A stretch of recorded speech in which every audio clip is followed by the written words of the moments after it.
Tylen Vasquez had worked at the border station for 11 long years. In that time, he had seen strange things. Smugglers hiding cargo inside asteroid shells, lost freighters drifting without power, even once a comet that turned out to be an automated mining rig.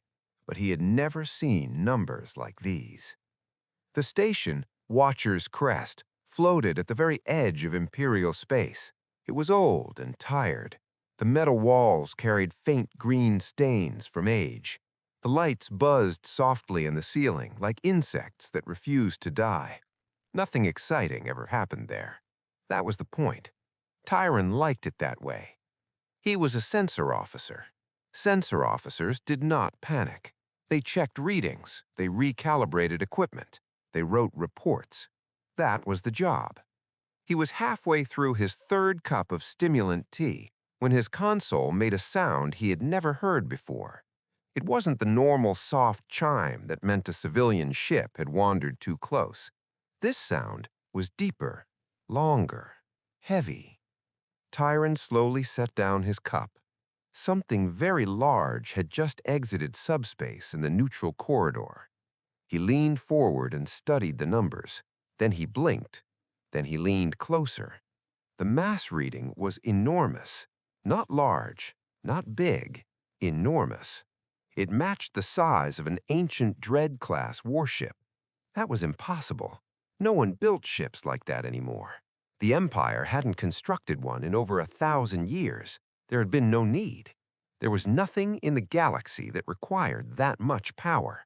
But the energy output made his stomach turn cold. 6 times higher than an Imperial capital ship. 6. Not double, not triple. 6 times. Tylen swallowed. He did what every good sensor officer does when numbers make no sense. He assumed the equipment was broken. He ran a full recalibration of the sensor array. 4 long minutes passed. He stared at the clock and told himself this was normal. The station was old. The systems were old. Old systems made mistakes. The recalibration completed. He ran the scan again. The numbers didn't change. Not even slightly. His fingers hovered over the communication panel for a moment before pressing the command key. "Commander Ilara Solon," he said quietly. "I believe you need to see this." Commander Solon arrived 12 minutes later. She was tall, thin, her armored skin clicking softly as she walked. She did not look pleased about being awake. This had better be important, Officer Vasquez. Tylen simply pointed at the screen. She leaned forward. The room went silent. After a long moment, she said only one word. "Again." Tylen reran the scan. Same numbers. Solon's jaw tightened. Full spectral analysis. The results appeared piece by piece. The hull was built from reinforced steel alloy, primitive by galactic standards, but layered above it was an ultra-dense carbon weave. Beneath that, unknown crystalline lattice. The system could not identify it. "Steel," Solon said slowly. "Who builds a warship from steel?" "Someone who started with steel and never stopped improving." She didn't like that answer. "Is it transmitting?" "Stand by." The console chimed. A signal was syncing with translation systems. Both of them watched as the computer decoded the message. The grammar was rough but clear. "UNS Prometheus, Terran Unified Fleet, requesting diplomatic dialogue." Solon turned sharply. "Search the registry, Terran." A junior officer pulled up the file. It was small, very small. "Terran," the officer read, "also known as humans, homeworld Earth, classification Tier 9, pre-spaceflight primitive, last survey 197 standard years ago, technology level, chemical rockets, fossil fuels, early nuclear development, projected time to interstellar capability 400 to 600 years. The room felt suddenly very tight. Tylen looked at the readings again, then at the file, then back at the readings. "That cannot be a human warship," Solon said firmly. Humans barely had satellites the last time anyone checked. They were divided, unstable, primitive. And yet, the numbers did not lie. "Run it again," Solon ordered. Tylen ran it a third time, still the same. The ship was real, massive, broadcasting a human identifier. Solon straightened slowly. "Contact the Ninth Fleet." Far away, Admiral Cale Jur received the report. He laughed, actually laughed.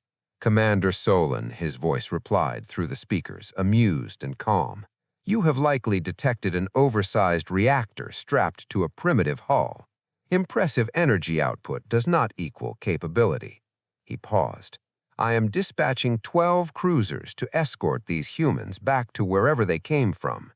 If they resist, appropriate force is authorized." The channel closed. On Watcher's Crest, Tylen stared at the energy readings. They were climbing, slowly, steadily. At first, he thought it was another error, but it wasn't. The ship wasn't attacking. It was waking up. Somewhere in the dark, 12 Imperial cruisers were jumping toward the neutral corridor. Their crews were probably joking about easy duty. Tylen picked up his cold tea and drank it anyway. He had a terrible feeling. Whatever those cruisers thought they were flying toward, they were wrong, and the numbers had been very, very clear. Out in the silent corridor of stars, 12 warships were about to meet something the Empire had never prepared for, and the Prometheus was done waiting. Patrol Commander Aris Venn stood tall on the bridge of the cruiser Fang of Dominion, feeling confident. 12 Cathari-class cruisers floated behind him in perfect formation. Each ship stretched over a kilometer long, armed with plasma lances, missile arrays, and enough firepower to crack a moon's surface. This was not a battle. This was an escort mission. A primitive species had somehow wandered too far from home with a very loud ship, that was all. "Target acquired, Commander," the sensor officer reported. Venn clasped his hands behind his back. "Visual." The main display lit up. At first it looked small, just a distant shape against the stars.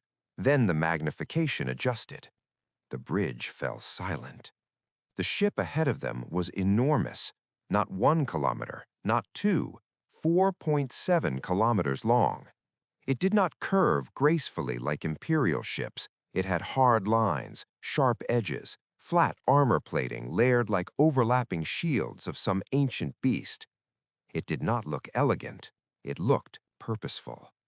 And it was covered in weapons, thousands of them. Turrets lined the hull in perfect rows. Missile ports sat recessed beneath armored plating. Along its spine rested several massive structures whose purpose Venn could not identify, but they radiated power. "That's not possible," someone whispered. "Open a channel," Venn ordered. The screen shifted. A human appeared, a woman, midlife by human standards. Dark hair pulled back, a thin scar across her brow. Her eyes were steady. "This is Captain Tylen Vasquez of the United Nations ship Prometheus," she said calmly. "We request peaceful passage and diplomatic dialogue." Then felt irritation flicker. "You are in restricted Imperial space. Power down your weapons and prepare for escort." "I'm afraid we cannot comply," she answered, voice still level. "We mean no harm, but we will not turn back." Venn's jaw tightened. Before he could respond, his sensor officer interrupted. "Commander, layered shielding detected." "Explain." "Multiple energy barriers, overlapping, adaptive. That's theoretical technology." "And reactor output?" The officer hesitated. 6 times greater than our flagship-class vessels." Silence spread across the bridge. Venn swallowed. He had his orders. "Warning volley, 15% power. Target space ahead of their bow." 12 cruisers fired. Blue-white beams slashed across the void. They struck the Prometheus shields and vanished. Not deflected, not scattered, absorbed. The sensor console beeped softly. Strield shielding increased 0.3%, the officer whispered. They converted our energy into stored power. Then felt his confidence crack. The screen flickered. Captain Vasquez appeared again. We'll consider that a greeting. The next one won't be. The bridge crew shifted nervously. Then should have stopped, should have called the admiral. But pride is a dangerous thing. Full broadside, he ordered. All 12 cruisers unleashed everything. Plasma lances, kinetic rounds, missiles. The void turned white with energy. For a moment, nothing could be seen. Then the light faded. The Prometheus remained untouched. Its shields shimmered faintly, like ripples on water. Shield integrity, 97%. 12 warships, 3%. Then the human ship moved. It accelerated with impossible speed. Ships that size did not move like that. They drifted. They turned slowly.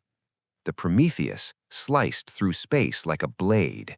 In seconds, it was inside their formation, weaving between cruisers effortlessly. Point defense guns flicked, removing missiles like insects. Not once did it fire. It simply showed them. It could go anywhere, do anything, and they could not stop it. On the bridge, Van gripped the railing so tightly his claws scraped metal. "Commander," his first officer whispered, "we should withdraw." Before he could answer, a single turret on the Prometheus rotated, small, almost insignificant. A thin beam of white-blue light flashed. It struck the Fang of Dominion mid-section. There was no explosion, no blast, just a clean, glowing line. The cruiser split in two, perfectly. Emergency bulkheads sealed instantly. Gravity held. No lives lost. The cut was surgical, precise, deliberate. Then floated slightly as systems shifted to emergency power. Red lights bathed the bridge. Through the viewport, he could see the rear half of his own ship drifting away. Captain Vasquez appeared again. "We do not want war, but we will not be dismissed. Take us to your leadership." No threats, no anger, just certainty. Then understood something then. They could have destroyed all 12 cruisers in seconds. They hadn't. They had chosen not to, and that frightened him more than anything else, because restraint meant control. Control meant confidence, and confidence meant power beyond imagination. His hand trembled as he opened a channel to Admiral Jur. "Send everyone," he whispered. Far away on Watcher's Crest, Tylen Vasquez watched the combat logs update in real time. 12 cruisers neutralized, one split cleanly in half, 0 casualties. He stared at the energy readings again. They had barely dropped. The Prometheus was not even close to strained. It treated the Empire's best weapons like rainfall, and it was still waiting. Tylen leaned back in his chair slowly. He understood something that the Admiral likely did not yet. This was not a threat display. This was a demonstration. The humans had not come to conquer. They had come to prove something, and they had done it with one shot.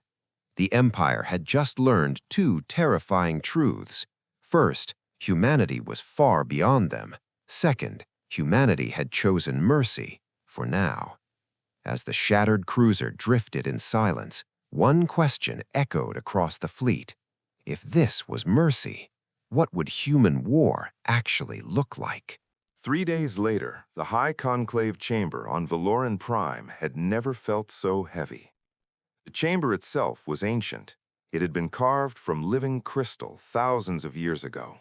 Soft amber light glowed through its walls. The ceiling rose so high that clouds sometimes formed beneath it.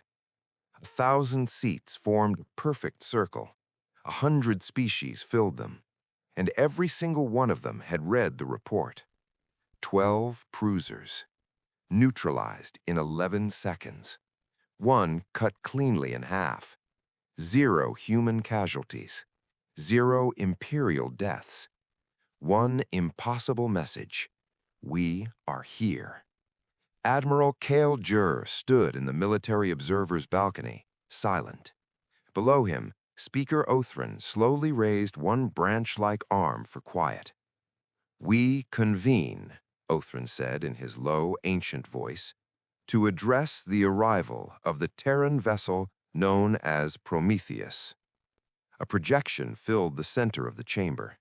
The human warship rotated slowly in holographic detail. 4.7 kilometers of armored certainty, layered shields, adaptive energy systems, weapon systems beyond classification, and reactor output that surpassed the Empire's strongest ship 6 times over. A murmur spread through the chamber, fear disguised as analysis. "How?" one delegate whispered. "How did a Tier 9 primitive accomplish this in under 2 centuries?" That question hung in the air, because the registry was clear. Less than 200 years ago, humans had barely mastered chemical rockets. The Empire had projected they would need 400 to 600 years before even reaching subspace capability. They were wrong, terribly wrong. A side door opened. All eyes turned. A human walked into the chamber. She was not tall, not armored, not physically intimidating. She wore a simple dark uniform with no medals. Her name was Ambassador Elena Zhao, and she walked with calm certainty. 2 silent human guards followed her. She reached the center of the chamber and stopped. "My name is Elena Zhao," she said clearly. "I represent the Terran Unified Government and the people of Earth." Her galactic common carried a slight accent, but it was fluent, precise. "We come in peace," she continued, "and we come with transparency." She held up a small glowing crystal. "This contains full technical documentation of the UNS Prometheus." The chamber stirred sharply. Full documentation? No species gave away that level of data, not to strangers, not to potential enemies. Speaker Othran's eyes narrowed. "You are offering us your military specifications?"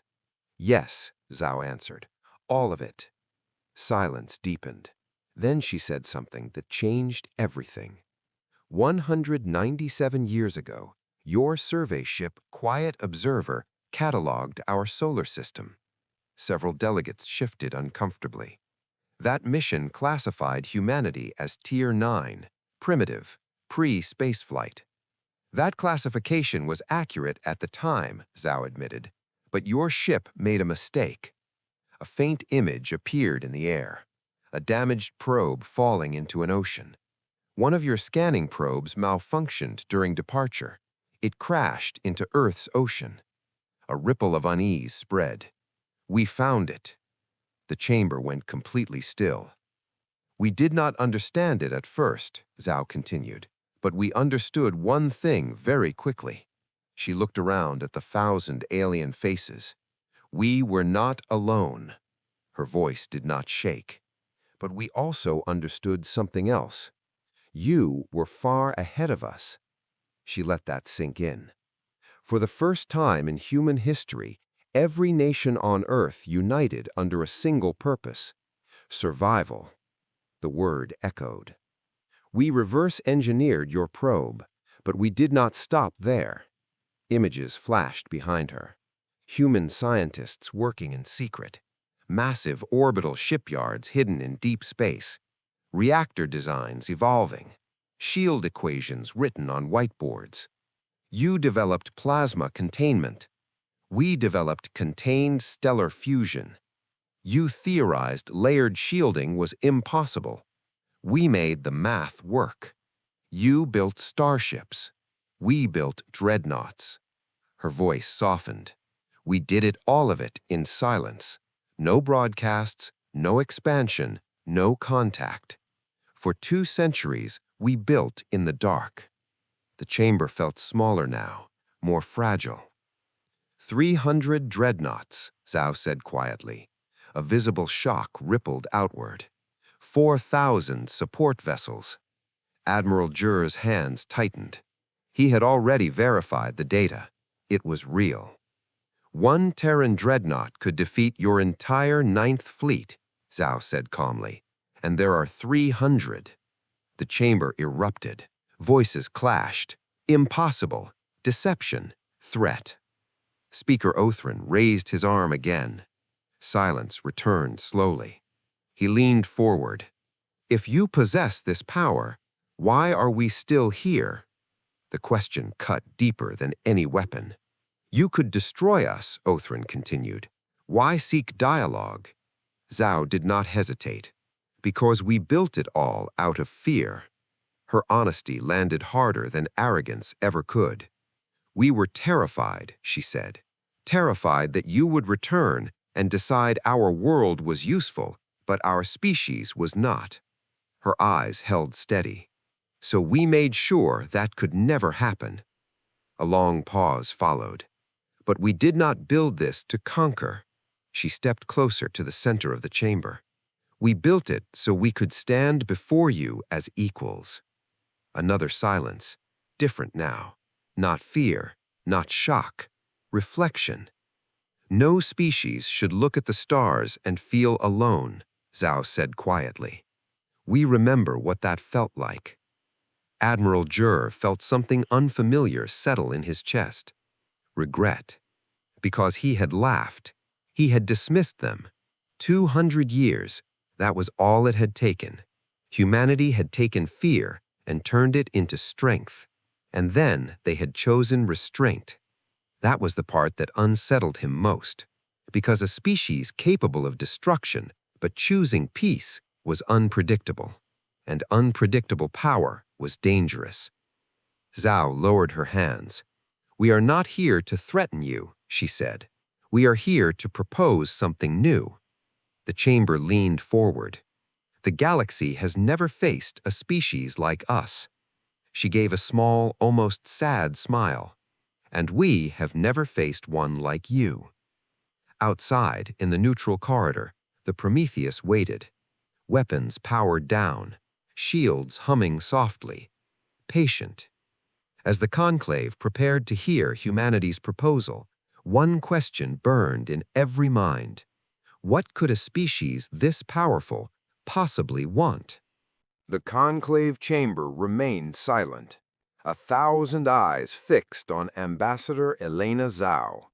She had just told them that humanity possessed 300 dreadnoughts, each capable of defeating an entire Imperial fleet.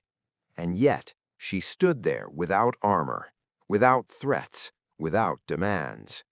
Speaker Othran leaned forward slightly. You said you have a proposal, he said carefully. State it. Zhao nodded once. She reached into her uniform and removed a second data crystal. This one glowed gold instead of blue.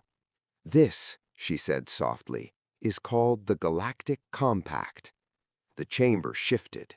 A treaty? An alliance? A surrender? It is not a demand, Zhao continued. It is not a surrender, and it is not a trap. She placed the crystal on the central podium. It is an agreement between equals. The word echoed again. Equals.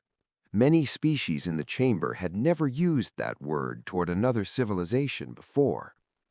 We will share our technology freely with any species that signs this compact, Zhao said. A wave of murmurs spread.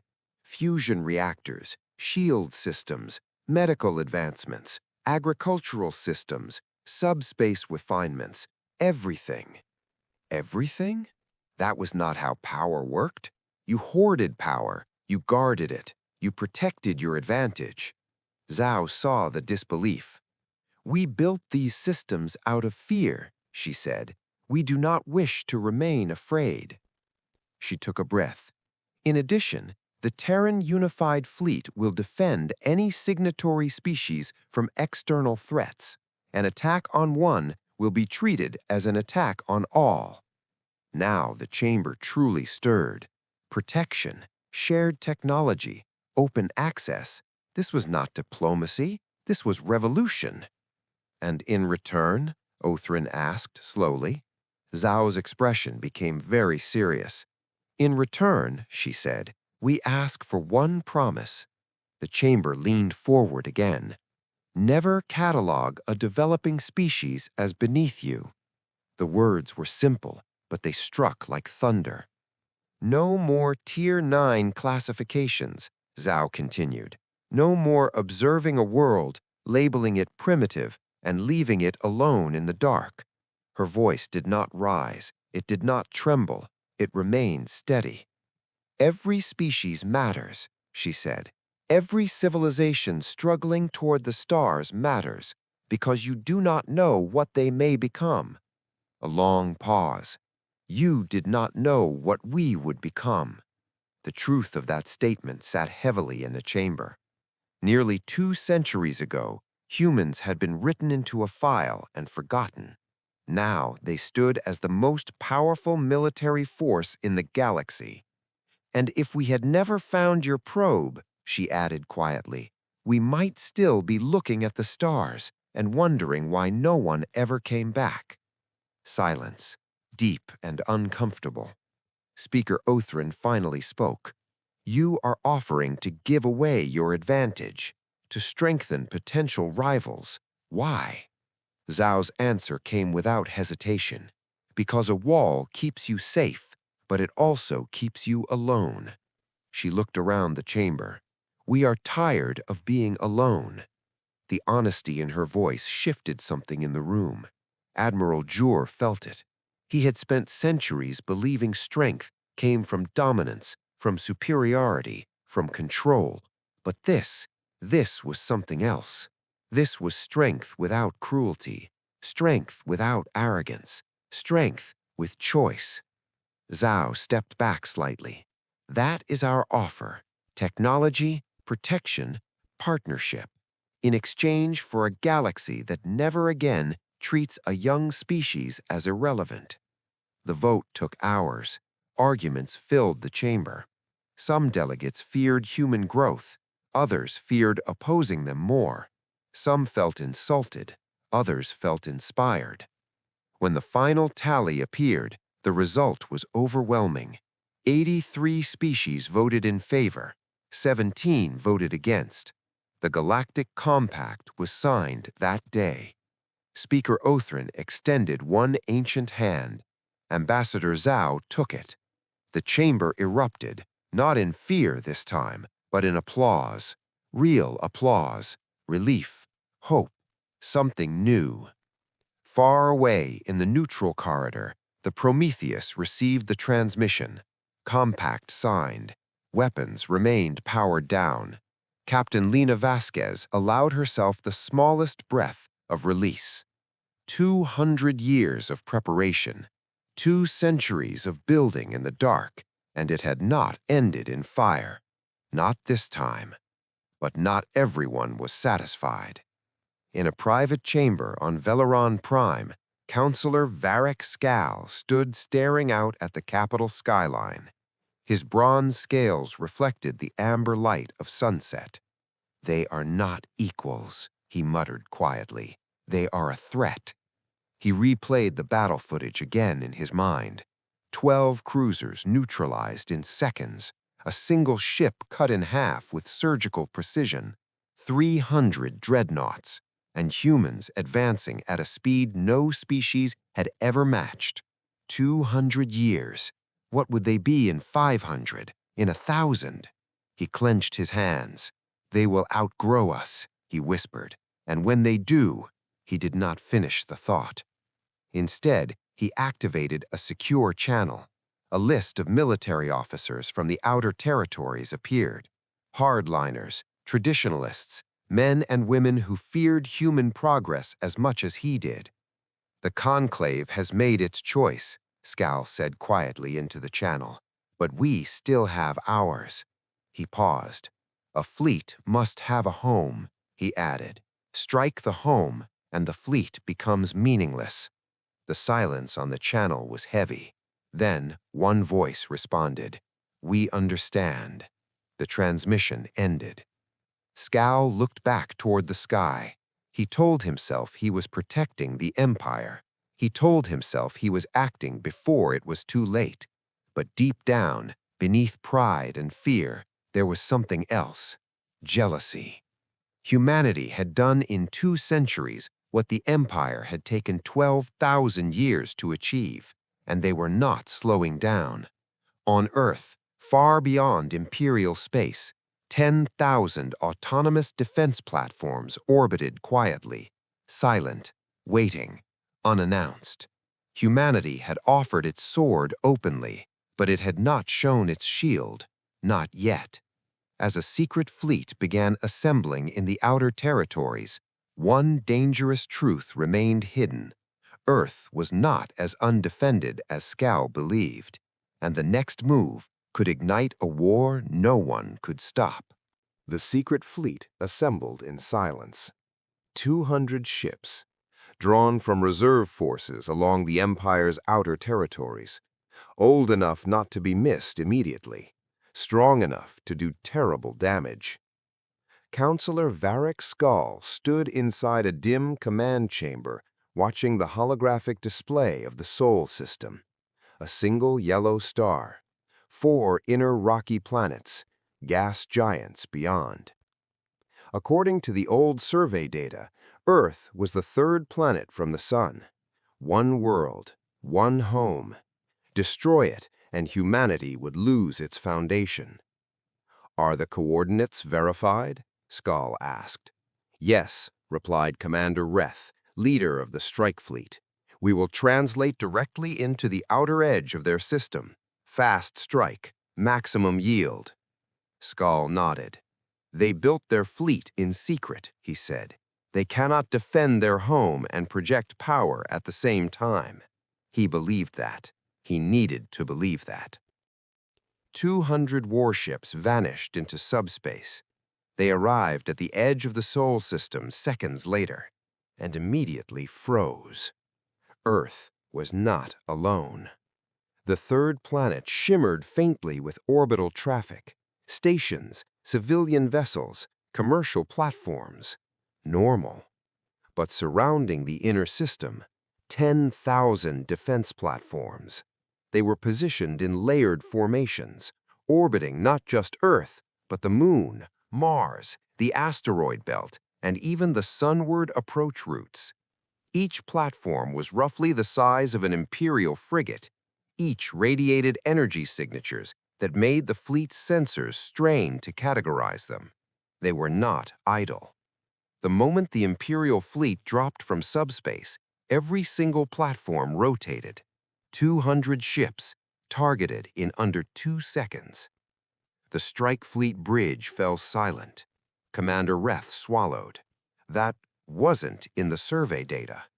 No, it hadn't been, because humanity had never shared it. A calm, automated voice transmitted across every Imperial channel. "You are identified. You are targeted. You are advised to withdraw immediately." There was no anger in the voice, no threat, just certainty. "You will not receive a second warning." Commander Reth looked at the tactical projection. 10,000 weapons, 200 ships. The math was simple.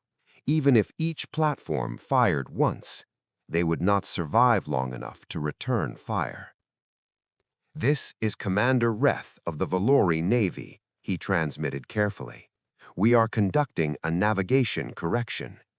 Silence. Then the calm voice again. "Correction acknowledged. You are free to depart." Reth did not hesitate. "All ships," he ordered quietly, "prepare for immediate translation, full retreat."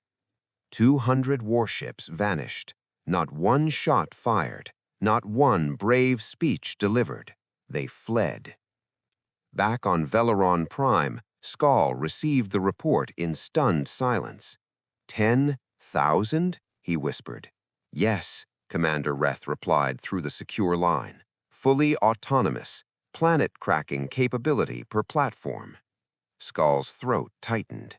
Humanity had shown them the sword. They had hidden the shield.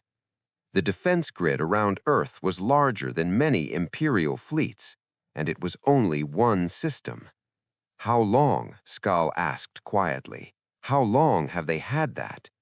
"No way to know," Reth answered. The line went dead. Skal sat down slowly. For the first time since the Prometheus appeared, fear touched him. Not fear of human aggression, fear of human preparation. They had planned for everything, every possibility, even betrayal. Meanwhile, on Earth, no one panicked. The defense platforms returned to passive orbit. Civilian traffic resumed. Life continued. Because for humanity, this had never been about conquest. It had been about survival. 200 years of fear had shaped their philosophy. Never again vulnerable, never again helpless, but also never first to strike. Days later, news of the failed attack reached the conclave. This time, there was no confusion, no disbelief, just quiet understanding. Speaker Othran called an emergency session. Counselor Skal was summoned. He stood in the center of the chamber once more, this time without pride. "You attempted unauthorized military action," Othran said gravely. Skal did not deny it. "They are advancing too quickly," Skal replied. "In 200 years they surpassed us. What will they be in 500, 1,000? He looked around the chamber. "They are not a species. They are momentum." Some delegates shifted. He was not entirely wrong. Human advancement had not slowed since first contact. In fact, it had accelerated. Fusion refinement, shield improvements, subspace stabilization breakthroughs, and they were sharing those improvements freely. That was the unsettling part. They were not hoarding superiority. They were distributing it. Speaker Othran finally spoke again. "The difference," he said quietly, "is choice." He looked directly at Skal. "They chose not to fire on our fleet. They chose not to destroy your strike force. They chose restraint." The chamber was silent. "And you," Othran continued, "chose fear." Skal lowered his gaze. He had no defense for that. The verdict was swift. Removal from office, formal charges, house confinement. The Empire would not risk breaking the compact so soon after signing it, especially not with 10,000 guns orbiting Earth. Far away, aboard the Prometheus, Captain Lena Vasquez received confirmation of the failed attack. She closed her eyes for a long moment. "They tested the door," her tactical officer said quietly. "And what did they find?" she asked. "They found the wall." Vasquez gave a small nod. "Stand down to standard readiness." No celebration, no pride, just relief. Humanity had prepared for betrayal, but they had not wanted to prove it. Months passed. Technology exchange began. Fusion cores installed on alien worlds. Medical breakthroughs shared across systems. Agricultural improvements transforming barren moons. Human engineers working side by side with former rivals. And something unexpected began happening. Other species started innovating again. Valori scientists published their first original subspace theory in centuries. Chalith engineers redesigned shield harmonics using human math. Dravathi philosophers reopened debates long thought settled. The galaxy had grown comfortable. Humanity had reminded it how to strive again. Progress became contagious, but progress also raised a new question. If humans advanced this much in fear, what would they become in peace? On Veleron Prime, Speaker Othran stood on a balcony overlooking the capital. He watched the stars. Once those stars had felt like territory. Now they felt like neighbors. He understood something clearly now. Humanity had not asked to lead the galaxy. They had asked to grow with it, and that made all the difference. As decades began to pass and humanity's influence reshaped the stars, a new generation would grow up in a galaxy transformed, and one day they would ask the most important question of all. What comes after fear? The first year after the Galactic Compact felt uneasy. Species that had once pointed weapons at one another now shared research files. Engineers who had been rivals exchanged equations. Military analysts studied human reactor designs with disbelief. At first, many assumed humanity was making a mistake. Sharing fusion containment systems? Publishing shield matrix algorithms? Open access to medical nanotherapy? It felt reckless. But humanity did not hesitate. On Valori Prime, the first Terran fusion core was installed in the capital's central energy grid. For 12,000 years, the city had relied on plasma reactors. They were stable, reliable, limited. The human reactor replaced them in a single week. Energy output tripled. Maintenance costs dropped. Environmental emissions vanished. For the first time in centuries, Valori engineers stood around a machine and simply stared in quiet wonder. "It's so simple," one of them whispered. It wasn't simple, of course. It was built on 200 years of fear-driven innovation. But it worked, and it worked better. On a distant agricultural moon that had struggled with unstable climate patterns for generations, human atmospheric engineers introduced micro-orbital stabilizers, technology originally designed to regulate Earth's extreme weather events during the Black Vault years. Within 6 months, crop yields doubled. Within a year, the moon exported food instead of importing it. No tariffs, no hidden clauses, just shared designs. Medical advancements spread even faster. A Chelith neurological disorder that had plagued their species for 4 centuries was neutralized using a Terran cellular regeneration protocol. Dravathi bark decay, once considered a natural but painful aging process, was slowed dramatically. The news traveled quickly. Humanity was not conquering, they were upgrading the galaxy. And something unexpected began to happen. Other species started innovating again. For centuries, the Empire had plateaued. Technological growth had slowed. There was no competition, no urgency. Humanity changed that. Valori physicists revisited abandoned theories. Chelith mathematicians refined shield harmonics using human calculus frameworks. Dravathi architects experimented with dynamic crystal growth structures inspired by Terran bioengineering. The galaxy began moving again, not because humans forced it, because humans reminded it how. On Valori Prime University, cultural exchange deepened. Music from Earth played in public plazas. Beethoven, Mozart, modern Terran symphonies. Chelith students tried their version of rhythm-driven performance art. It was awkward, offbeat, but enthusiastic. Dravathi poets began experimenting with human narrative structure, stories about individuals rather than entire civilizations. The concept of personal struggle fascinated them.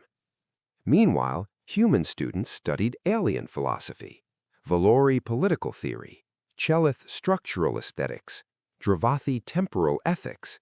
It wasn't one-sided. It was blending, and blending created something new. 50 years passed. The neutral corridor no longer existed. In its place stood the Tri-Star Institute, a massive interstellar university station orbiting between 3 star systems. Students from over 100 species studied together, argued together, laughed together. A generation had grown up without fear of annihilation. They had grown up with shared textbooks, shared music, shared dreams. Professor Farrick, once a young Chelith student assigned to monitor a curious human xenobiologist, now stood before a lecture hall filled with faces from 8 species. He leaned on his carved wooden cane and looked at the students. 50 years ago, he began, a sensor officer at a border station checked a reading twice. The students nodded. They knew this story, but they still leaned forward. Tylen Vasquez saw numbers that should not have existed, a warship from a species classified as primitive. He paused, and humanity prepared for conversation. He held up a small object, old, scratched, a simple Terran music player. Dr. Rena Solin gave me this device when I was your age, he said. He pressed the button. The faint opening notes of Beethoven's Ninth Symphony filled the hall. The sound was thin from the aging speaker, but powerful. Some students closed their eyes. Others simply listened. The humans built a fortress, said Tharek softly over the music. They built it because they were afraid. He looked around the room, but then they opened the door. Silence settled gently as the music continued. They could have conquered us, he said. They could have destroyed our fleets. They chose not to. He turned off the player. That is why we are here today. A human student in the back raised her hand. Professor, she asked, smiling slightly, is it true the Prometheus is still operational? A ripple of quiet amusement spread. Tharek's mandibles clicked softly in what humans recognized as a smile. Yes, it is preserved as a museum ship. And yes, he added carefully, the systems are maintained. The class laughed. Even 50 years later, that detail remained comforting. Above the Institute, the Prometheus floated in quiet orbit, its weapons powered down, its hull restored. Visitors walked its corridors, touched its walls, stood beneath the plaque mounted near the observation deck. It read, "We were afraid. We built this. Then we opened the door." Below it, someone had added a handwritten note long ago. P.S. The guns still work. No one ever removed it. It was a reminder. Peace was chosen, but preparedness remained. Across the galaxy, the compact expanded. Newly discovered species were not cataloged as primitive. They were approached, guided, protected, given access to shared knowledge. Some advanced quickly, some slowly, but none were ignored. The galaxy no longer looked down on young civilizations. It remembered Earth. But as prosperity grew, a quiet question began to whisper through academic halls and political chambers alike. Humanity had advanced out of fear. Now they advanced out of curiosity. Which was more powerful? Fusion reactors had been refined again. Subspace travel had become faster than ever imagined. Experimental gravity manipulation prototypes were already in testing. Pace had not slowed. If anything, it had accelerated. Professor Tharek often found himself staring at the stars at night. The galaxy was no longer asleep. It was awake. And humans were at the center of that awakening. But even he wondered, what happens when a species that refuses to plateau finally reaches the edge of known physics? Would they stop? Would they settle? Or would they push further? And if they did, would the galaxy be ready? On Earth, in a quiet research facility near the Arctic Circle, a group of human physicists gathered around a new equation projected across a glass wall. It was elegant, terrifying, and possibly real. "Are we sure?" one whispered. "No," another answered, "but we're close." Outside, the aurora shimmered in green and blue waves. Humanity had opened the door, but beyond that door, there were still infinite stars. In the beginning, humanity had built out of fear. Now they built out of curiosity. And curiosity, some would later say, was far more dangerous. Deep beneath the Arctic ice on Earth, in a facility carved into ancient stone, A team of Terran physicists stood in silence around a circular chamber of metal and light. The device at its center did not look like a weapon. It looked simple, a ring, 20 meters wide, suspended in the air by magnetic fields. Inside the ring, space shimmered faintly, like heat rising from desert sand. Dr. Amina Rao stared at the equation projected in front of her. 50 years ago, she had studied the original Black Vault archives as a student. She had read about fear-driven innovation. Now she was part of something different. This was not survival. This was exploration. If the math is correct, one engineer whispered, this won't just bend subspace. It will fold it, Amina replied quietly. Humanity had already mastered faster-than-light travel. They had refined subspace corridors. They had shortened interstellar journeys from months to days. But this was different. This was instantaneous displacement, a true gate, not propulsion, not travel, connection, a doorway between 2 points in space. No transit time, no acceleration, no distance. It was the kind of breakthrough that could erase the meaning of borders, or erase the meaning of defense, which was why the Terran Council had debated it for years before approving the test, because some technologies changed power balances, others changed reality itself. On Valoran Prime, Speaker Othran, older now, bark skin faded and cracked with time, watched the news feeds carefully. Humanity had informed the Compact Council of the experiment. Full transparency, as promised. The proposal was simple, a controlled test of a spatial fold between Earth and the TriStar Institute. If successful, it would reduce interstellar connection time to 0. Trade, medical aid, cultural exchange, emergency response, all instantaneous. But Othran understood the unspoken part. If it worked, a Terran fleet could appear anywhere in the galaxy without warning. The species that had once built 300 dreadnoughts in secret was now experimenting with rewriting space itself. Fear flickered again in some corners of the compact. Old instincts, old doubts. Othran closed his eyes. They told us when they built weapons, he murmured softly. They told us when they strengthened Earth. They are telling us now. Transparency had become humanity's shield, not secrecy. At the TriStar Institute, Professor Tharek stood with students gathered around a massive public projection screen.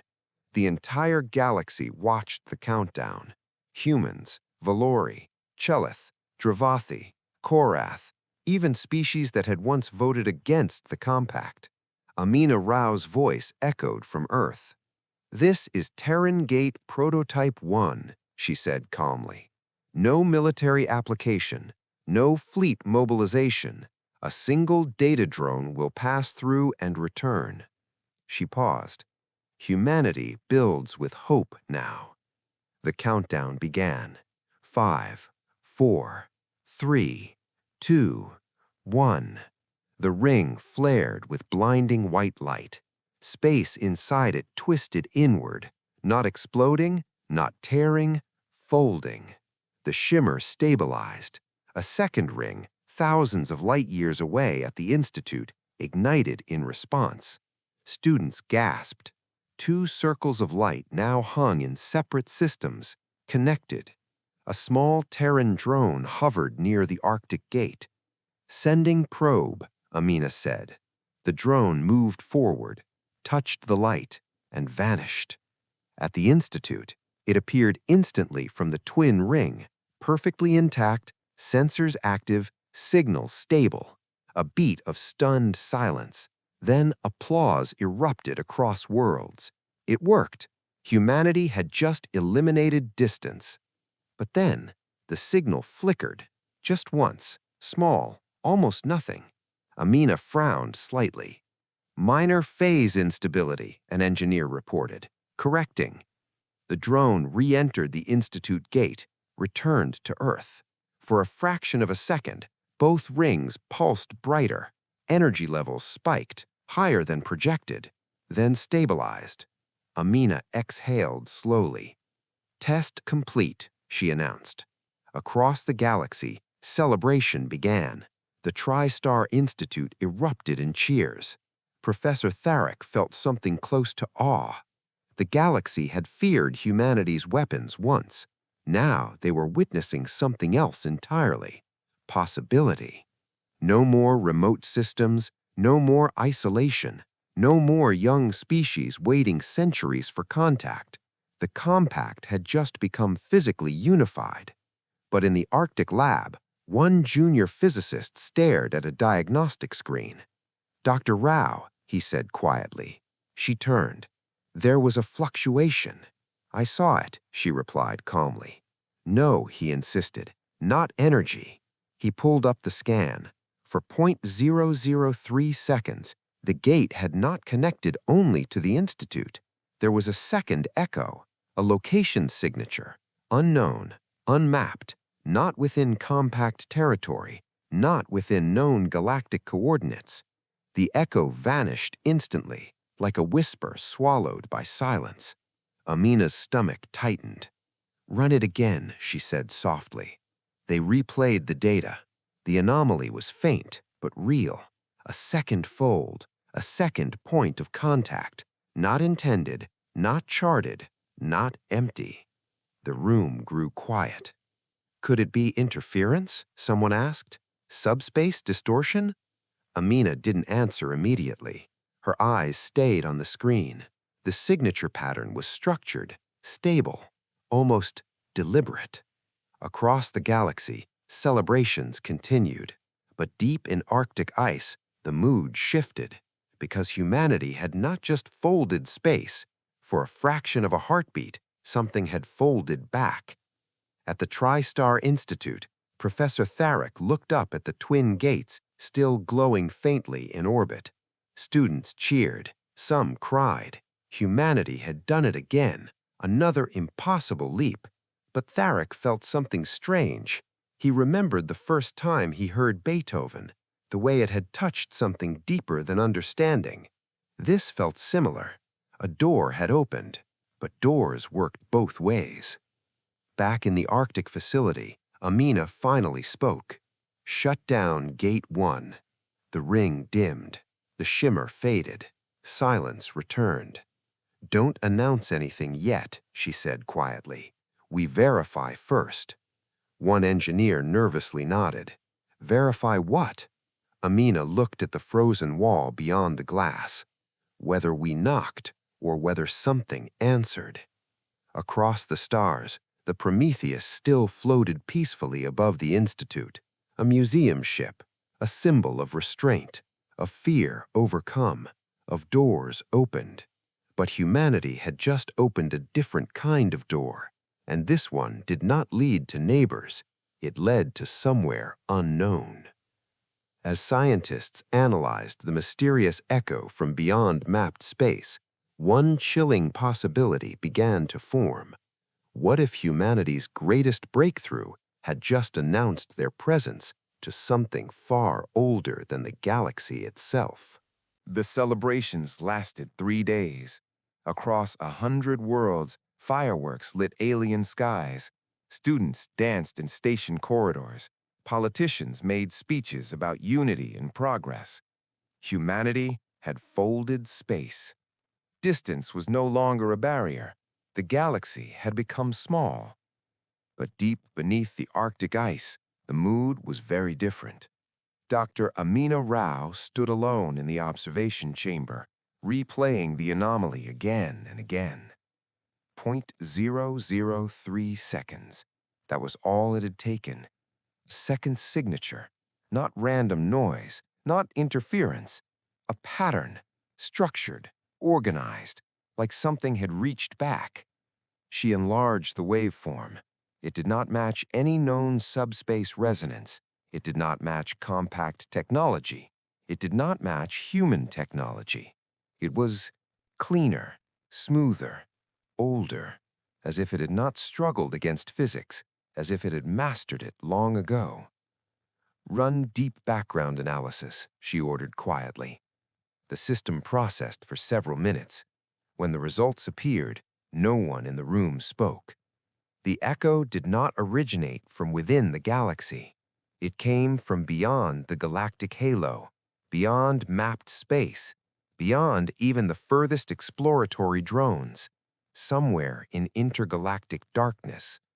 Amina felt a chill that had nothing to do with the Arctic ice. Humanity had once looked at the stars and feared they were not alone. Then they discovered the Empire. Now they were wondering if the Empire had once feared the same thing. On Valoran Prime, Speaker Othran received a private message from Earth. Classified, Priority 1.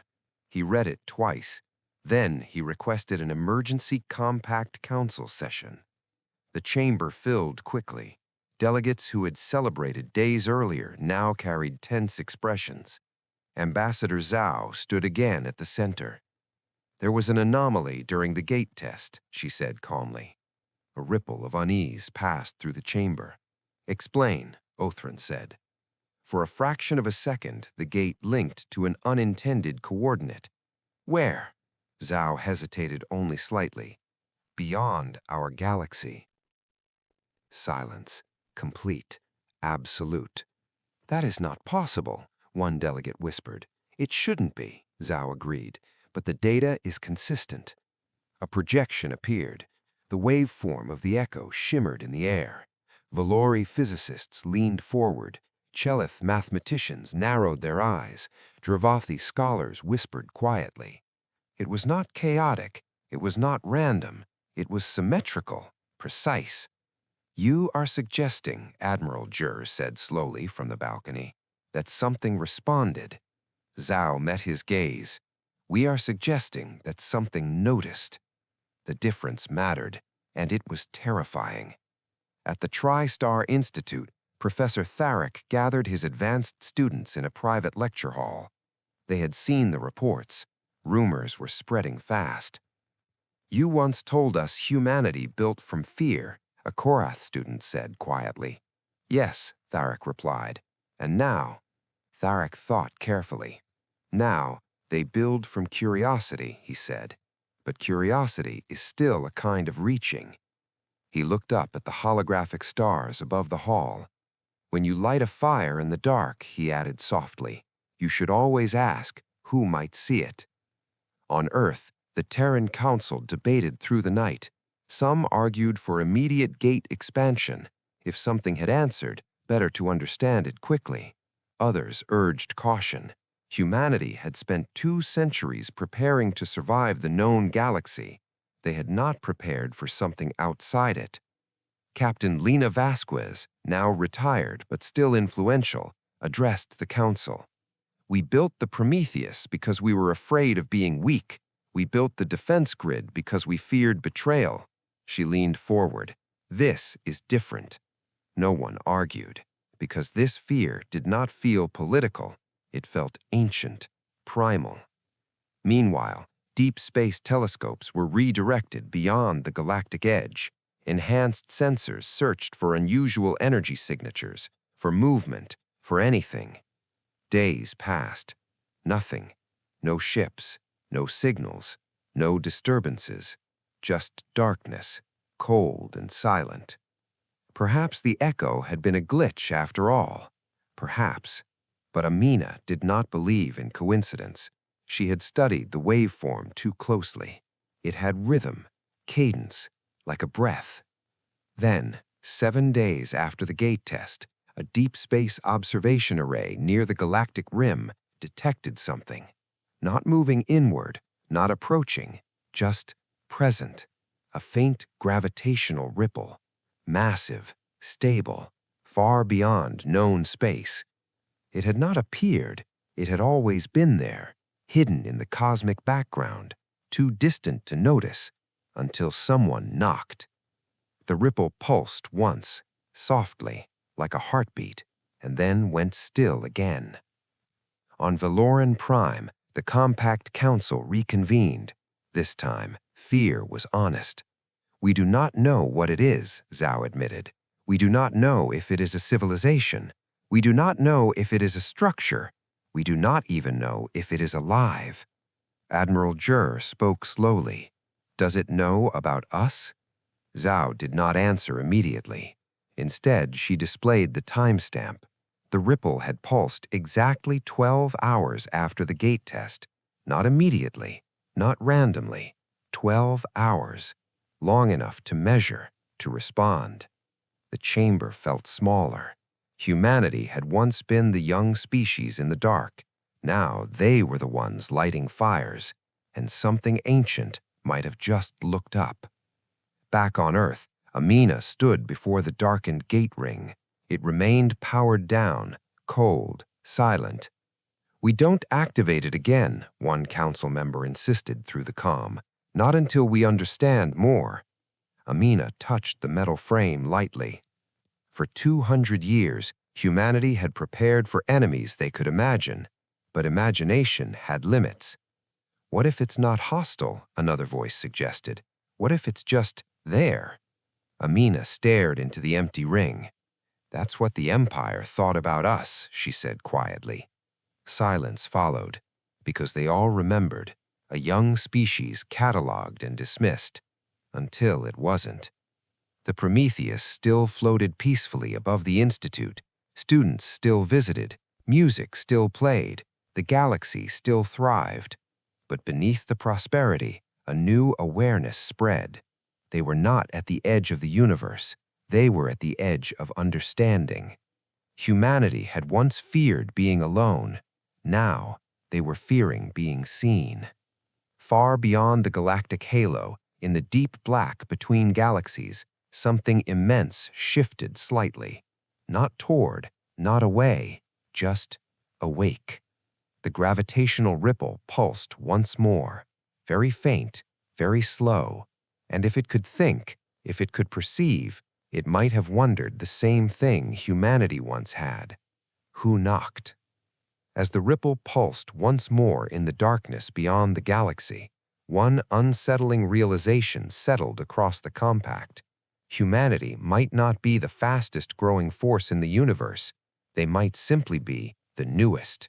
For weeks, the galaxy waited. No fleets moved, no weapons powered up, no speeches were made about strength or dominance. Instead, observatories turned outward. Every major species in the compact redirected deep space arrays toward the galactic edge. The ripple remained, faint, steady, unmoving. It did not approach, it did not send signals, it simply existed, and that was somehow worse. On Earth, the Terran Council held continuous sessions. Dr. Amina Rao stood before a projection of the gravitational anomaly. "It is not a ship," she said firmly. "Too large." "How large?" someone asked quietly. Amina zoomed out the projection. The estimated mass calculation appeared. Several council members went pale. "It's comparable to a small star cluster," she said. Silence followed. "It's artificial?" Admiral Ivers asked. "We don't know," Amina admitted, "but the energy pattern suggests structure." Structure. Something built, something designed, something ancient. At the TriStar Institute, Professor Tharek addressed his students again. "This," he said, gesturing toward the holographic ripple, "is what happens when curiosity meets scale." A Korath student raised her hand. "Do you think it's hostile?" Tharek considered the question carefully. "When the Empire first saw the Prometheus," he said, "they assumed hostility. They were wrong." He paused. But they were not foolish to be cautious. He looked around the room. Fear is not the enemy. Panic is. Across the compact, preparations began, but quietly. Not for war, for resilience.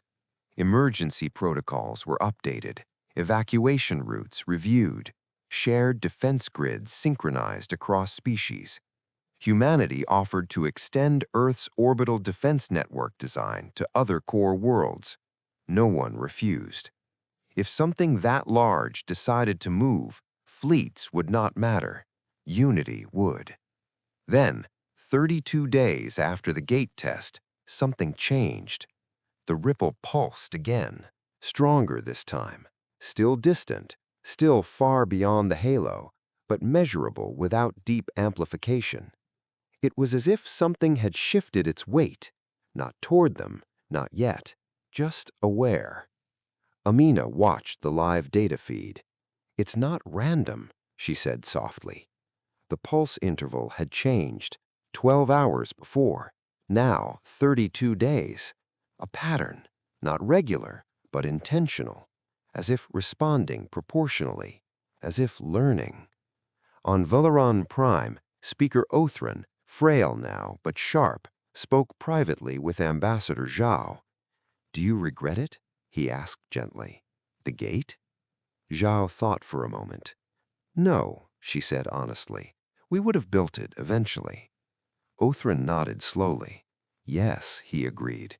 "That is what concerns me." Humanity did not stop. They adapted, improved, advanced. If something beyond the galaxy had noticed, it might be doing the same. On Earth, debate turned to possibility. "What if it's a civilization like us?" one counselor asked. "Older," corrected Amina quietly. "Much older." "How old?" She pulled up cosmological estimates. "If it predates our galaxy's spiral formation, billions of years." The room felt small again. Humanity once feared a 12,000-year-old empire. Now they were discussing something potentially billions of years old. Perspective changed everything. And yet, no invasion came. No armada crossed intergalactic space. No hostile transmission arrived. Just silence, measured, watching. Then, something unexpected happened. A signal appeared, not from the ripple itself, from deep intergalactic space between it and the Milky Way. Faint, directed, narrow-band. Compact receivers caught it first, then Earth confirmed. The signal was mathematical, prime number sequences, followed by a geometric progression. Then a pause. Then a mirrored sequence of the Terran gate activation waveform. The room in the Arctic facility went completely still. "It's copying us," someone whispered. "No," Amina corrected softly. "It's responding." The signal did not repeat endlessly. It transmitted once, then silence. A question, not a threat, not a declaration, a question. At the Compact Council, Ambassador Zhao displayed the transmission. "They are not attacking, they are communicating." "But how?" Admiral Jur asked. "It took us centuries to build subspace gates." Zhao looked at him steadily. "They didn't need to build one. They just needed to listen." The question facing the galaxy now was simple and terrifying. Do they answer? Some delegates argued no. Silence had kept them safe before. Others argued yes. Humanity once waited in the dark, hoping someone would answer. Now they were the ones being asked. Professor Tharek addressed a public broadcast. "When humanity found the probe in their ocean," he said, "they could have hidden forever. They chose to build. When they faced our fleets, they could have destroyed us. They chose restraint." He leaned closer to the camera. "Now something beyond us is asking who we are. If we remain silent, we become the thing humanity once feared." Back in the Arctic facility, Amina prepared a reply. Not military data, not coordinates, a simple sequence. Prime numbers, followed by a harmonic waveform derived from Beethoven's Ninth Symphony.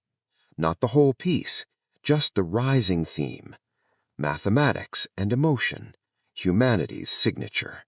"Transmit," she said quietly. The signal launched outward, across the halo, into darkness, toward the ripple. And then They waited. Days passed, then weeks. No immediate response. Some began to doubt. Perhaps the signal had never been meant as communication. Perhaps they were projecting meaning where none existed. Then, 47 days after transmission, the ripple pulsed again, stronger this time, still distant, still far beyond the halo, but measurable without deep amplification. It was as if something had shifted its weight, not toward them, not yet, just aware. Amina watched the live data feed. "It's not random," she said softly. The pulse interval had changed, 12 hours before, now 32 days. A pattern, not regular, but intentional, as if responding proportionally, as if learning. On Veleron Prime, Speaker Othran, frail now but sharp, spoke privately with Ambassador Zhao. "Do you regret it?" he asked gently. "The gate?" Zhao thought for a moment. "No," she said honestly. "We would have built it eventually." Othran nodded slowly. "Yes," he agreed. "That is what concerns me." Humanity did not stop. They adapted, improved, advanced. If something beyond the galaxy had noticed, it might be doing the same. On Earth, debate turned to possibility. "What if it's a civilization like us?" one counselor asked. "Older," corrected Amina quietly. "Much older." "How old?" She pulled up cosmological estimates. "If it predates our galaxy's spiral formation, billions of years." The room felt small again. Humanity once feared a 12,000-year-old empire. Now they were discussing something potentially billions of years old. Perspective changed everything.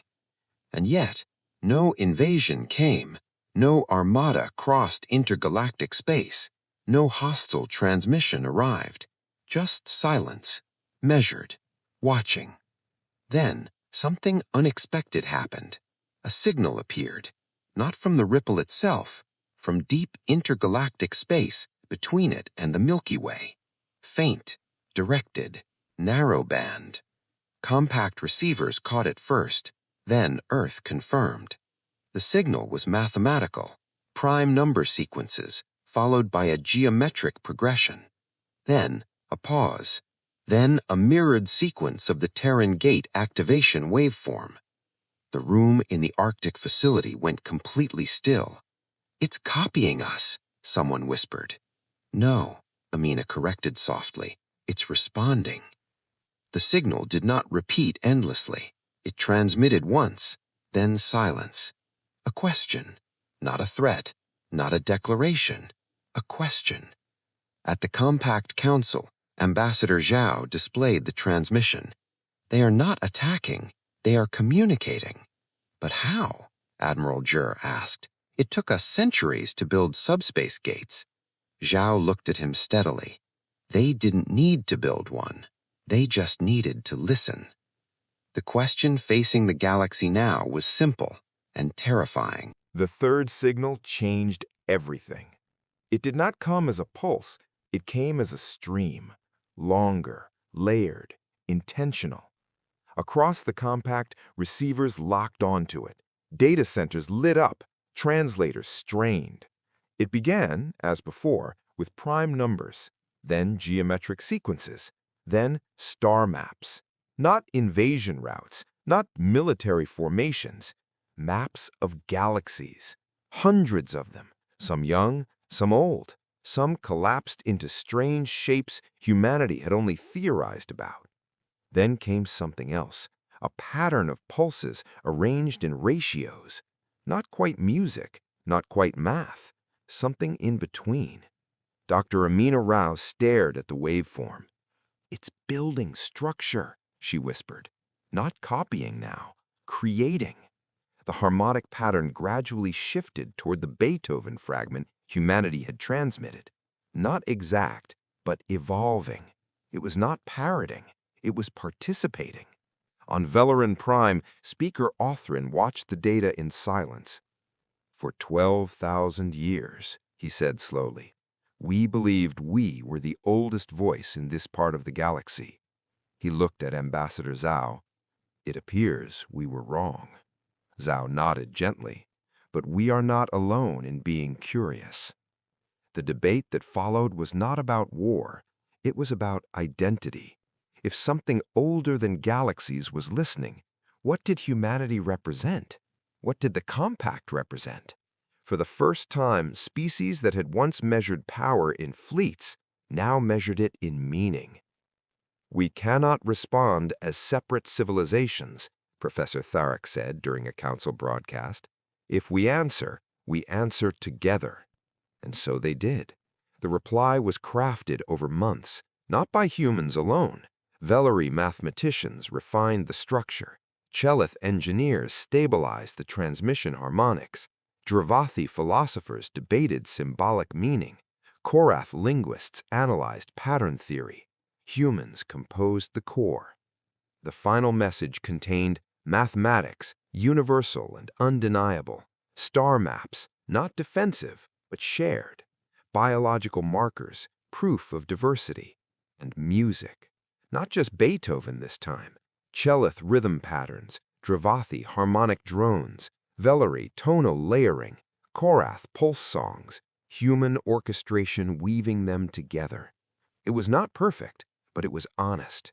When the signal launched, it carried the identity of an entire galaxy. Weeks passed, then months. The ripple beyond the halo intensified. For the first time, it shifted position, not rushing inward, not aggressively, just adjusting. The gravitational signature changed, subtly, like something turning to face a new sound. Then the response came, longer than before, more complex. The prime sequences accelerated, geometric structures expanded into multidimensional forms. The star maps updated, showing paths between galaxies, safe corridors through intergalactic voids, gravitational bridges humanity had never detected. And within the waveform, a new harmonic structure, slower, deep, layered in a way that made every species listening feel something they could not explain. It was not joy, not fear, not aggression. It felt like recognition, as if something ancient had finally found something worth speaking to. Dr. Amina Rao listened to the waveform on repeat. "It's not giving us weapons," she said quietly. "It's not giving us technology." "What is it giving us?" Admiral Ivers asked.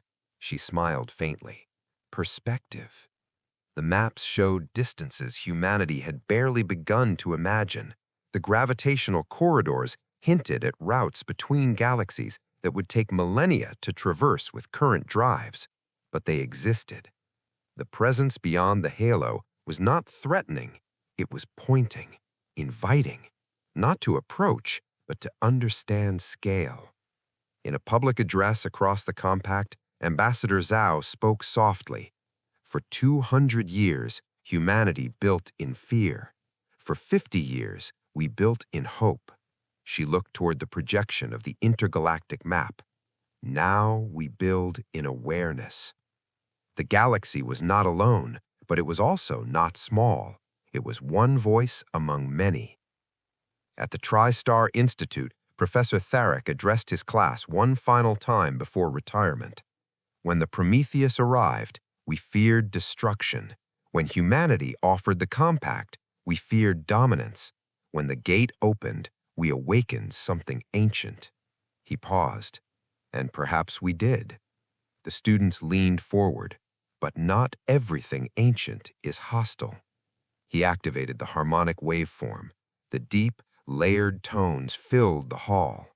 "It does not sound like a war cry," he said softly. "It sounds like someone answering a question." A human student raised her hand. "Professor, do you think it's alive?" Tharek considered. "I think," he said carefully, "that it is aware, and I think it has been alone longer than we can imagine." Far beyond the galactic halo, the immense structure continued to pulse. Its shifts were subtle, measured. It did not advance. It did not retreat. It simply remained and listened. Back on Earth, the Terran Council voted unanimously. The gates would remain operational, but expansion would be slow, measured. No rush toward intergalactic travel. Curiosity would not outrun caution. Humanity had learned that lesson once before. Fear had built their first fortress. Restraint had preserved their second. Now, patience would guide the third. On the observation deck of the Prometheus museum ship, a new plaque was added beneath the old. The first still read, "We were afraid. We built this. Then we opened the door." The second read, "We were curious. We listened, and something listened back." Visitors from 100 species stood before it, some in silence, some in wonder, none in panic, because the galaxy had grown. It had survived fear. It had survived ambition. Now it was learning humility. Far beyond the Milky Way, in the deep black between galaxies, the ancient presence shifted once more. Not closer, not threatening, just steady. Its harmonic pattern replayed the mixed symphony of a young galaxy finding its voice. And within its vast structure, something subtle changed. Not hunger, not aggression, interest. As humanity and the ancient presence continued their silent exchange across intergalactic darkness, a final question began to rise. What happens when a young galaxy and an ancient one decide to meet? Years passed, not in panic, not in war, but in quiet growth. The ancient presence beyond the galactic halo did not invade, it did not demand tribute, it did not send fleets. It listened, and it answered. The exchanges became slower, but deeper. Mathematical frameworks expanded into cosmological models. The presence transmitted star life cycle data from galaxies long dead. Human scientists compared the information to their own observations and found it accurate, terrifyingly accurate. The being, or structure, or intelligence, whatever it was, had witnessed events billions of years old. It was not just ancient, it was enduring. Within the compact, something subtle shifted. For the first time, humanity was not the fastest-growing force in the room. They were still advancing. Fusion refinement improved again. Subspace travel stabilized further. The gate network expanded carefully, linking core compact systems. But compared to something that had watched galaxies form and collapse, humanity felt young again. And strangely, that felt healthy. Professor Tharek, now retired, often visited the Prometheus museum ship. He would stand beneath the plaques and watch students from different species walk its halls. Sometimes they argued about physics, sometimes about philosophy, sometimes about art. None of them feared extinction. That was the greatest achievement of all. Not weapons, not gates, safety. On Earth, Dr. Amina Rao stood before a new prototype ring, smaller, more stable. This one was not designed to fold space, it was designed to sense it, to listen more deeply to intergalactic harmonics. "We are not trying to reach them," she told the Council. "We are trying to understand them." The Council agreed. The compact had matured. Curiosity would not rush ahead of wisdom. Then came the moment no one expected. The ripple shifted again. Not a pulse, not a signal, a projection. For the first time, something visible appeared beyond the halo. Telescopes across the galaxy captured it simultaneously. A faint structure, not a ship, not a fleet, a lattice of light, stretching across unimaginable distances. Gravitational filaments interwoven like cosmic architecture.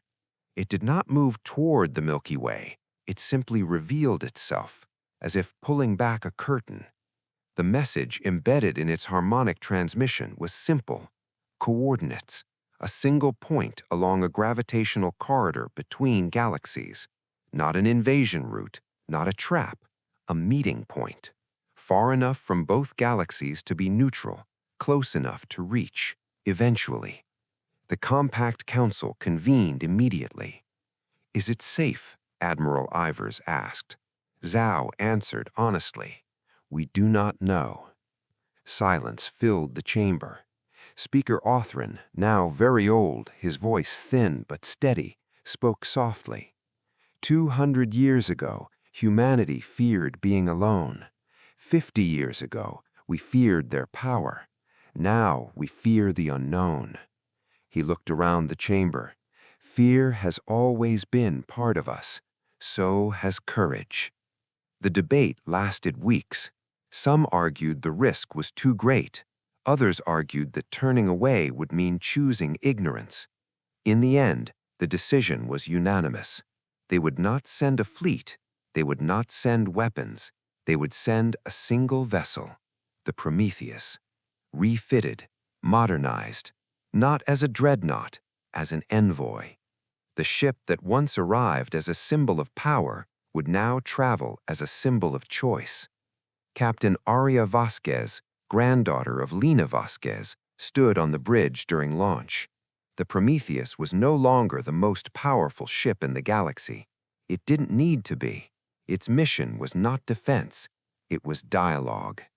As the ship entered the stabilized intergalactic corridor, transmissions flowed continuously between galaxies. Mathematics, music, philosophy, biology, shared, not demanded, not stolen, given. The journey took months even through the corridor. As they approached the coordinates, sensors lit up. The lattice structure became clearer. It was not solid. It was a network of gravitational anchors and energy nodes suspended across light years, an architecture built not to travel, but to endure. The harmonic signal intensified, not loud, not aggressive, just present. Captain Aria stood calmly. No weapons primed, shields passive, transmit greeting.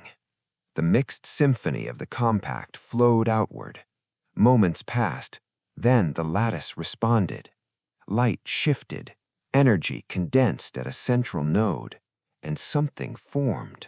Not a ship, not a creature, a construct of light and gravity, shaped loosely like an abstract spiral.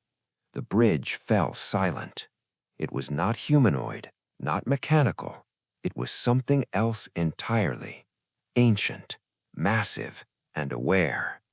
The harmonic signal translated into a simple pattern, not words, but meaning, recognition, not of humanity alone, of a galaxy, young, no longer silent.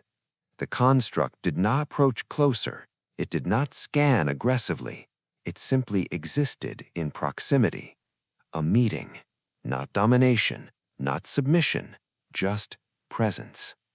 Back on Valoran Prime, millions watched the live feed. Professor Tharek stood quietly in the university courtyard. Students gathered around. When the construct's harmonic pattern shifted once more, something unmistakable echoed through the data. A question, not about resources, not about territory, about growth. The translation algorithm struggled, but the core meaning emerged slowly. What will you become? Not a threat, not a warning, a genuine inquiry. Captain Aria looked at the swirling light. She did not hesitate.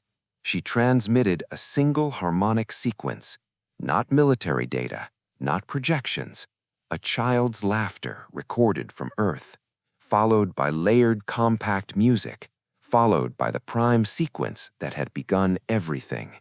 The meaning was simple. We are still becoming. The lattice brightened slightly, not in alarm, not in power, in acknowledgement. The harmonic field softened into distant formation. The gravitational anchors shifted back into distant formation. The meeting point remained open, not permanently, not fully, but enough.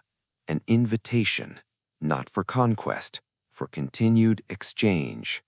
When the Prometheus returned months later, the galaxy felt different. Not smaller, not safer, wider, older, connected.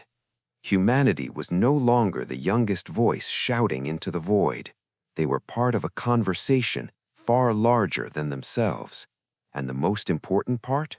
They had not been silenced. They had been heard. As the Prometheus docked and the galaxy exhaled in quiet relief, one final truth became clear. Humanity's story had never been about fear or power. It had always been about becoming. The return of the Prometheus was not celebrated with fireworks. There were no victory parades, no speeches about dominance. Instead, across the compact, people simply stood beneath their skies and looked up. And for the first time in history, the stars did not feel distant. They felt shared. On Valoran Prime, Speaker Othran watched the final transmission replay in the conclave chamber. The spiral construct of light, the harmonic exchange, the question, what will you become? He had spent 4 centuries leading an empire that once believed it had reached the peak of advancement. Now he understood something simple. There was no peak, only horizons, and beyond every horizon, another. On Earth, Dr. Amina Rao stood again in the Arctic facility. The original gate ring remained intact, preserved behind reinforced glass. It had once been humanity's greatest leap. Now it was a reminder. She ran her hand along the metal frame. 200 years ago, humanity had built weapons in secret. 50 years ago, they had offered their strength freely. Now they had stood before something older than galaxies and chosen not to bow, not to fight, but to speak. That was the true measure of progress. At the Tri-Star Institute, Professor Tharek, now very old, gave one final public lecture. Students packed the hall. Humans, Valori, Chalith, Dravathi, Korath, and new species uplifted under the compact. He leaned on his cane and smiled softly. When the censor officer Tylen Vasquez checked his readings twice, he began, he thought he had discovered a threat. He paused. What he discovered was a choice. The room was silent. Humanity could have conquered. They could have isolated themselves behind walls. They could have silenced their curiosity. He looked at the students carefully. They chose none of those things. Instead, they built, they shared, they listened, and when something ancient asked them what they would become, they answered honestly, "We are still becoming." Tharek set the old music player on the desk. He pressed the button one final time. Beethoven's Ninth filled the hall once more. Not thin and distant this time, clear, strong, layered with decades of shared instruments from across the compact. The music had evolved, just like the galaxy. High above the Institute, the Prometheus drifted in orbit, refitted once, refitted again, still operational, still armed just in case, but no longer defined by its weapons. Visitors stood before the twin plaques on its observation deck. The first read, "We were afraid. We built this. Then we opened the door." The second read, "We were curious. We listened, and something listened back." A third plaque had been added quietly after the intergalactic meeting. It read, "We were asked what we would become. We answered, together." Beyond the galactic halo, the lattice of light remained, not advancing, not retreating, watching, listening, its harmonic signals no longer tentative, now balanced. The Milky Way had joined a much older conversation, and it had not been dismissed, not catalogued, not ignored. It had been welcomed. The compact continued to grow. Young species were guided, not judged, Technology was shared without superiority. Defense grids were maintained, but rarely tested. Humanity kept advancing. So did everyone else, not out of fear, not out of competition, but out of shared wonder. Children born under the compact no longer learned about survival first. They learned about possibility. They studied the story of the Prometheus not as a tale of war, but as a lesson in restraint, as proof that strength without mercy was weakness, as proof that fear could build a fortress, but courage could open it. On a quiet evening on Earth, Captain Aria Vasquez stood on a hillside overlooking the ocean. Her grandmother had once stood on the bridge of the original Prometheus when 12 cruisers fired everything they had. Now the galaxy was connected by gates and gravitational corridors. The ocean waves moved softly beneath the sunset. A small child, her daughter, tugged at her hand. "Mom," the child asked, pointing toward the sky, "are we the strongest in the universe?" Aria smiled gently. "No," she said. The child looked confused. "Then what are we?" Aria looked up at the faint line of stars that marked the galactic edge. Somewhere beyond it, something ancient listened. "We're young," she said softly. "We're learning, and we're not alone." The child seemed satisfied with that. They stood together in silence. Above them, stars burned, not cold, not distant, just part of a much larger neighborhood. Long ago, humanity feared the dark. They built ships and shields and weapons to survive it. Then they realized something important. The dark was not empty. It was waiting for someone brave enough to say hello. And when humanity finally did, they did not shout, they did not threaten. They sang, and the universe answered. The end. May this message strengthen your faith and renew your hope. Thank you for staying until the end. If this touched your heart, like, share, and subscribe to Astro Realms for more uplifting content. May God's blessings overflow in your life. See you soon.